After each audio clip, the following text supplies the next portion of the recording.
So you're here to find out if Google Maps works in South Korea. Now, having visited just a month ago, I can tell you the answer is yes and no, but you'll be pleasantly surprised. Now, if you did a quick Google search right now, or you might have done already, you would have found that most people say that Google Maps is pretty crap in South Korea, and honestly, that's the mentality we had when we went to South Korea. However, we're pleasantly surprised at how good Google Maps was. Now, to break it down, I'm going to break it down into three things: navigation whilst driving, walking, and public transport.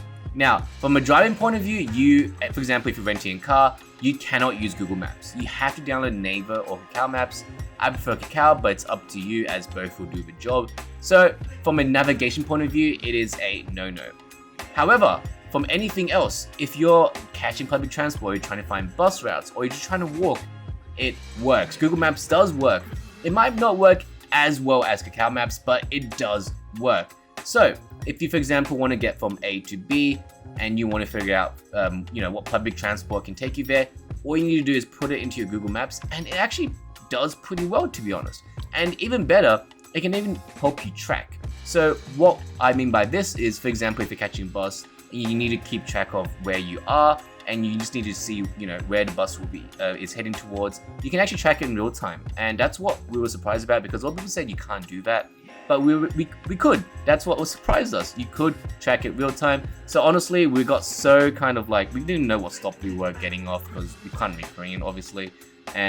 But we just relied on the real-time tracking, and it got us from A to B.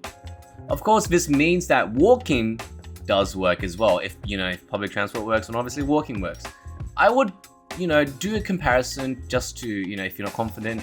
But honestly, we did comparisons between Google Maps and Kakao Maps, and honestly, there's maybe slight differences in public transport. But, the big variance could be like a couple minutes. That's the max.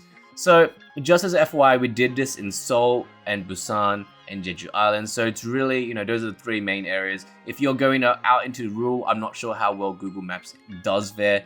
But the main areas, I think in the main cities, I think Google Maps performs quite well.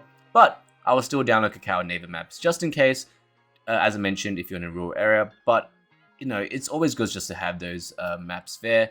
Also, I would 100% download Google Translator. That shit is really useful. Thanks all. Hope this video helps you kind of clarify if you need to use Google Maps, or you can use Google Maps.